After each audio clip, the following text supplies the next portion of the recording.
Welcome to the Recovery Bros podcast. Your co-hosts, myself, Adam Sudd, and Doug Bobes. We are two guys in recovery, talking to guys in recovery. We're discussing addiction recovery science.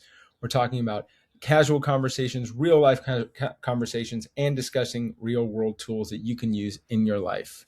What's up, Doug? What's up, bro? How are you, man? What's up, bro?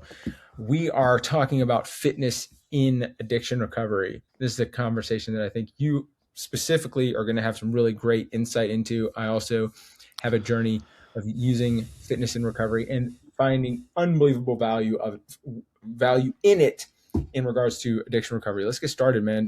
Talk to me about it. What's your perspective here? Well, I think it's. I think first we need to define what fitness means, because I think when people hear the word fitness, especially when they're out of shape, they think, "Oh my God, I have to go to the." They think, "Oh my God, I have to go to the gym and spend hours and hours per week in the gym." And I think fitness and working out to me means just challenging yourself in a way that your body hasn't been challenged before, progressively overloading it from there. That's a very simple way of putting it.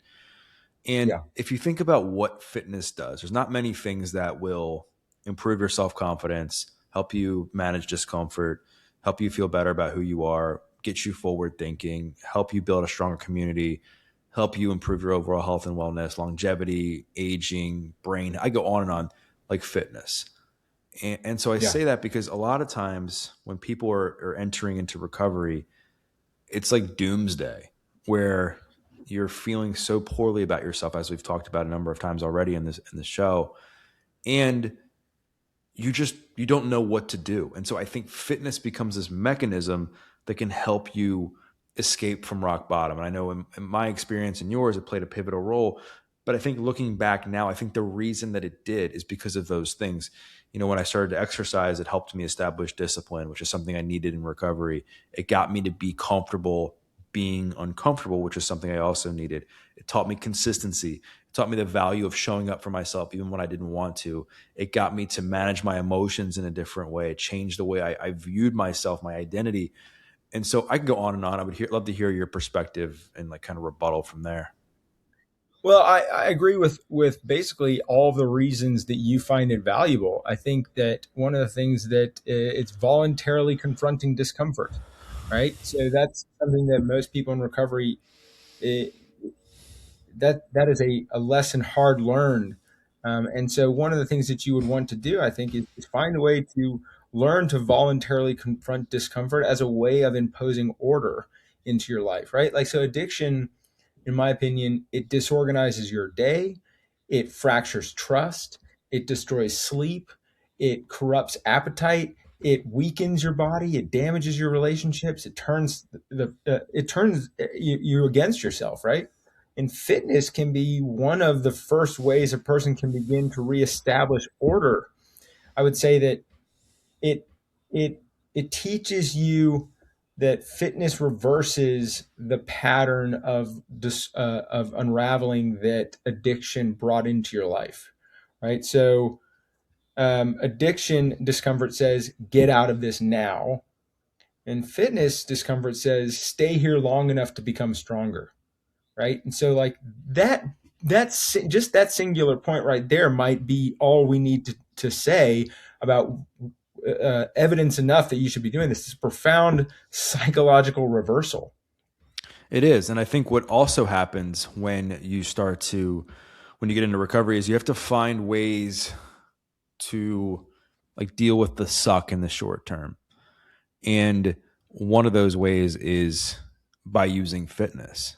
And Mhm. I think there's something to be said for, okay, why don't we commit to doing something else before using? And this helps a lot with cravings. You'll hear like some of the people, they'll say, do something else that's like meaningful or challenging before giving in. Like Dr. Anna Lemke, she talks about the importance of doing something like a cold plunge or something that challenges your nervous system when you feel like using or doing that, because it changes your state and it just kind of rewires um, like the pleasure trap, if you will, to think Yeah. differently. And the other thing on top of that is, I think a lot of times people when they have cravings, it's short bursts, it's intermittent. Like they get stressed out at work, or they see something that reminds them of when they were getting high, and they're like, oh my God, like I need to go do this thing.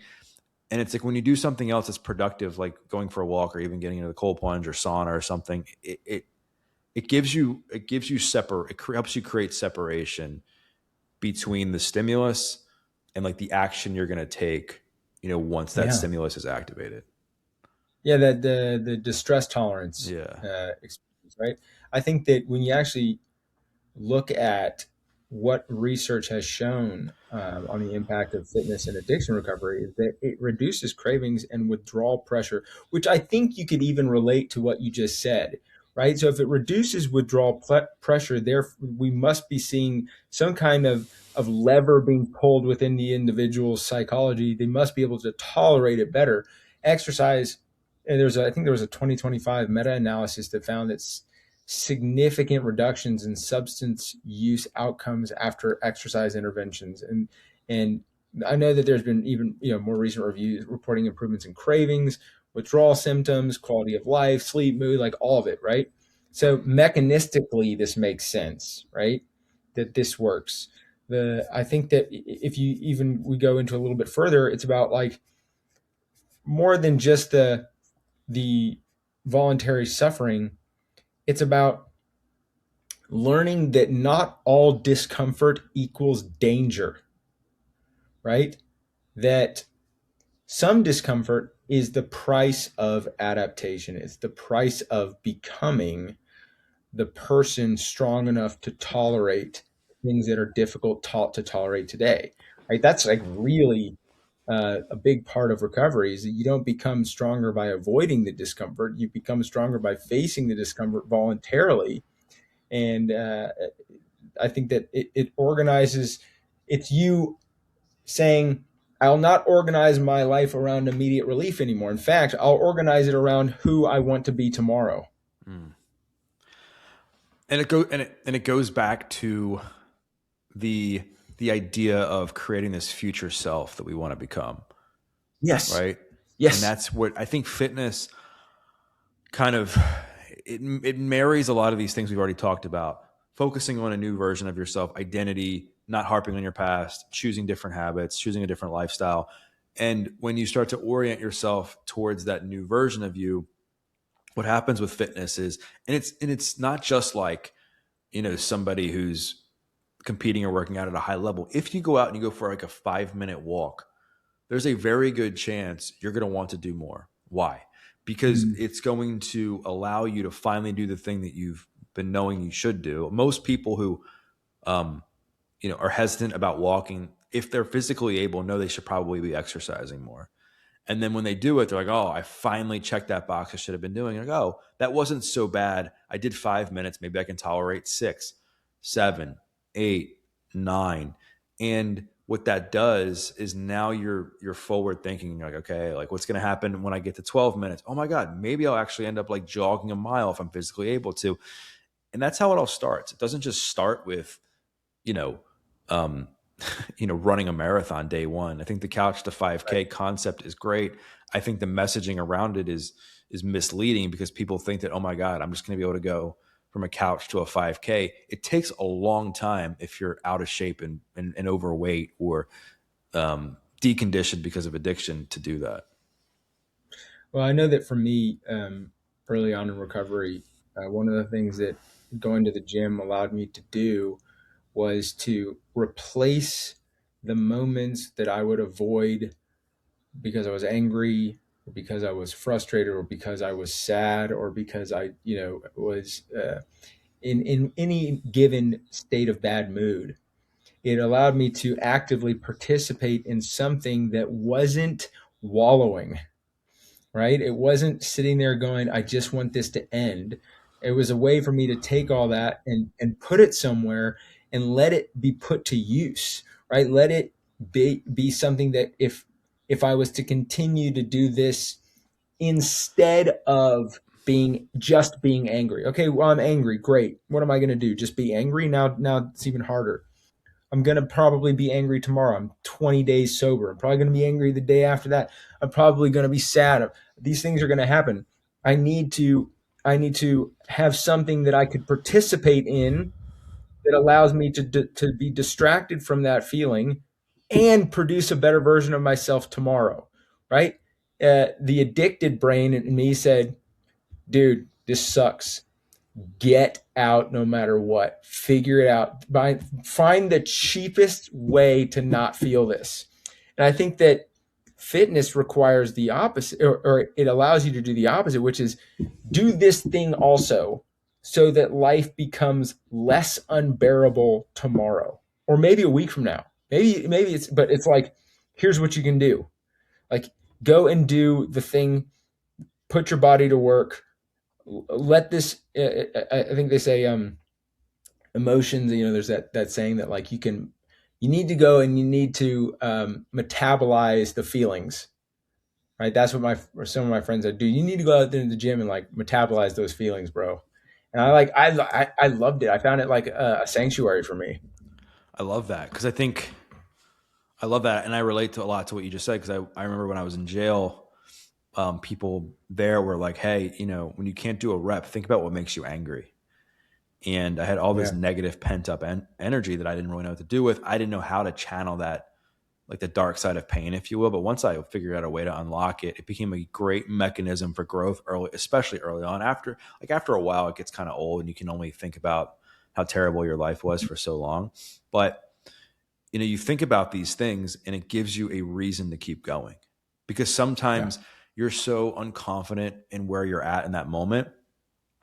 Thinking about all the people that were horrible to you or choices that you may have made can be great fuel to kind of keep you going and then building that momentum to generate belief in yourself.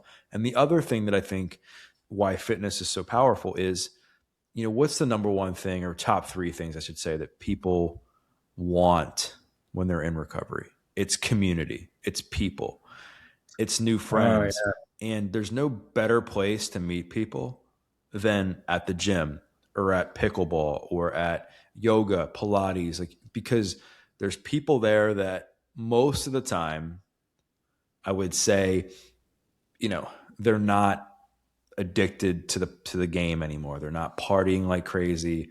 They're not doing a bunch of drugs. Maybe they drink here and there or whatever, but they're focused on their health. Their primary reason for being there is to get better and improve who they are as a person.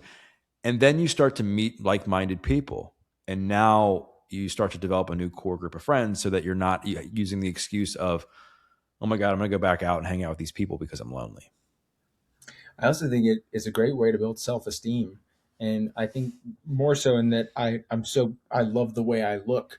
It's more about, addiction leaves people collapsed, right? Like physically, socially, morally, emotionally. They avoid eye contact. They certainly did. I felt ashamed a lot of the time. I felt left behind in life. I felt like I had lost status in my own life. Like I didn't feel like I deserved anything. Mm.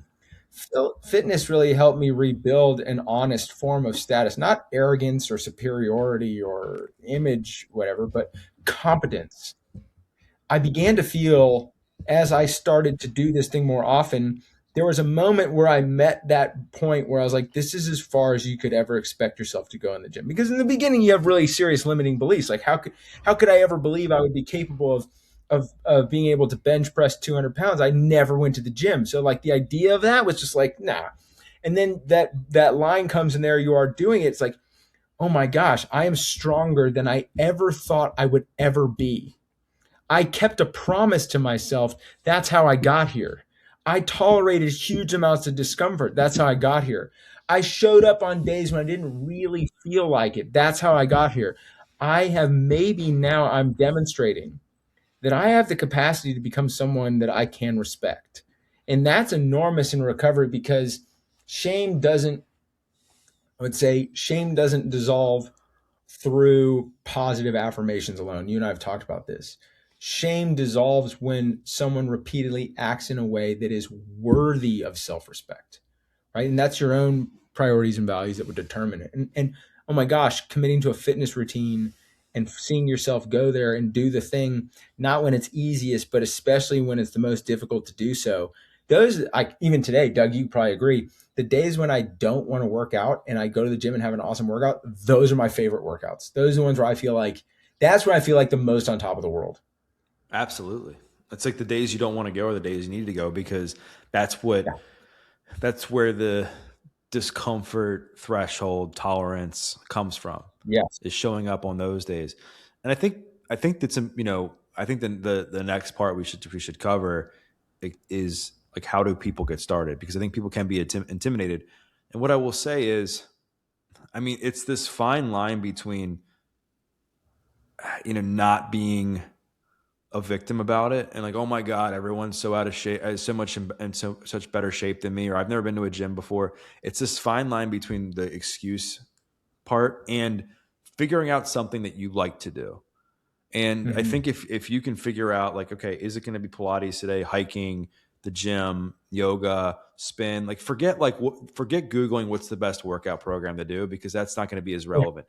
Think about the Yeah. program that you can stick to initially to get you like started and excited about fitness. And I think that if you're like, oh, I don't like anything, that's where you gotta like kind of peel it back a little bit. Like, okay, like, how bad do you want this? You can find something. Um, and it's small steps. It's just like the day at a time mentality in recovery. It's literally one day at a time. It's super simple. It could be as simple as going for a 5 minute walk, a 10 minute walk. If you're somebody that's was super fit, and then maybe you went on a bender for a few weeks, and now you're like, okay, I want to get back. Maybe you go back to the gym and do a good routine. But you gotta figure out where you're at, and then progressively overload from there. I think the other thing that I really like about um, the gym and getting started, and you're absolutely right. The best place to start is to just start and start as simply as possible, right? Like aim at a low bar, for lack of a better pun. Aim at a low bar. Do 30 minutes a day, 3 days a week. Do your basic movements. Do the things that you enjoy doing that push you to slightly beyond your limit, right? There's a little bit of this little. Am I okay? I'm one step beyond your limit. Challenge yourself. Show yourself that you can tolerate it, that you're not made of glass. And specifically for young men out there, I think fitness gives young men a path to agency, right? Mm-hmm.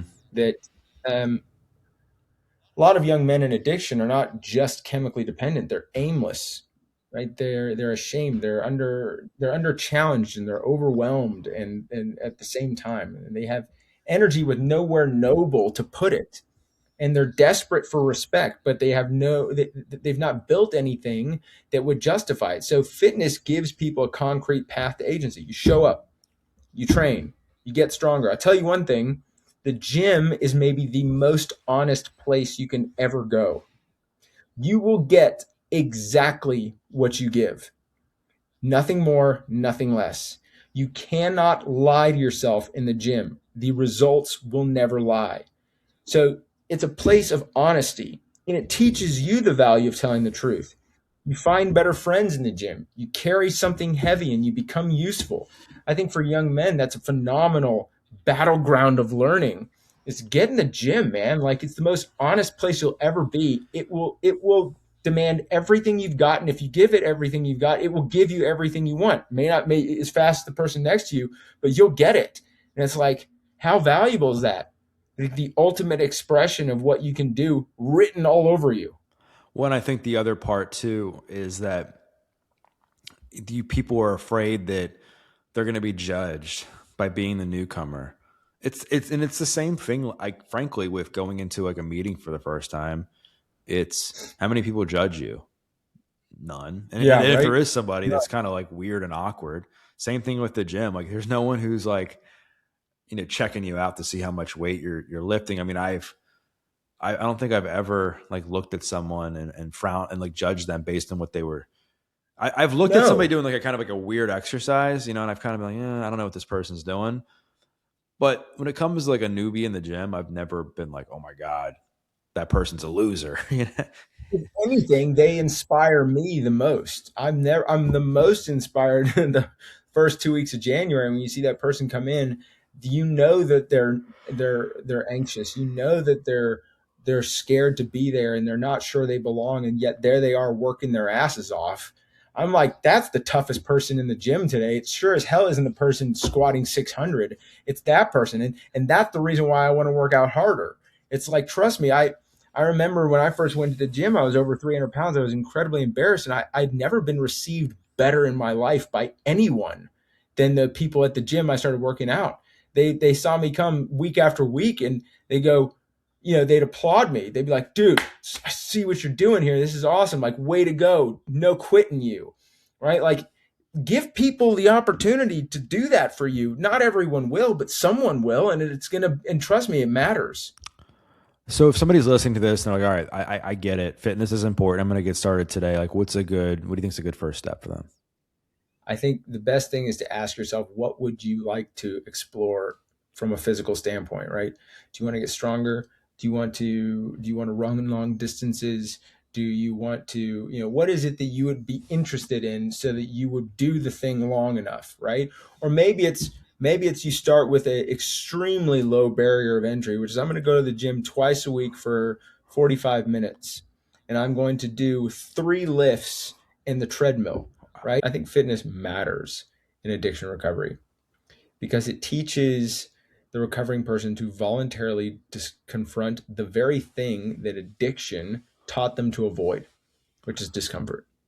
So addiction screams at us like, get the F out of here, escape. And fitness says, no, no, no, stay where you are and adapt, right? Addiction would say, take the reward right now, do it, do it. And fitness says, earn the reward later. I would say that like addiction reminds you that no, you can't tolerate this. You're a powerless person, right? You have no capacity for distress tolerance. You need to take the pill. And I think fitness tells you to start with one controllable action every single week. What's the one fitness routine that you could do every week? And so instead of destroying the body to change the state, you care for the body to change the state of things. That's not merely exercise. I would say that that's the reestablishment of order, competence, and agency. And for young men in particular, fitness is extremely important because of those things. It's the decision to treat yourself as someone who you would respect if you met them, right? Behave that way. It's in the pursuit of what is meaningful over what is expedient, right? Like you're going to pursue becoming the person you always wished you could be, the very person that if you met at the gym, you'd be like, I want to be like that. Well, then go be like that, right? It starts by doing this thing. Let's get in the gym. Couldn't have said it better myself. Adam, this was an awesome ep Yeah. on all things fitness and recovery. I think it's so important, like you said. I'd love to hear people's feedback and thoughts in the comments below. And thanks so much for watching. Yeah.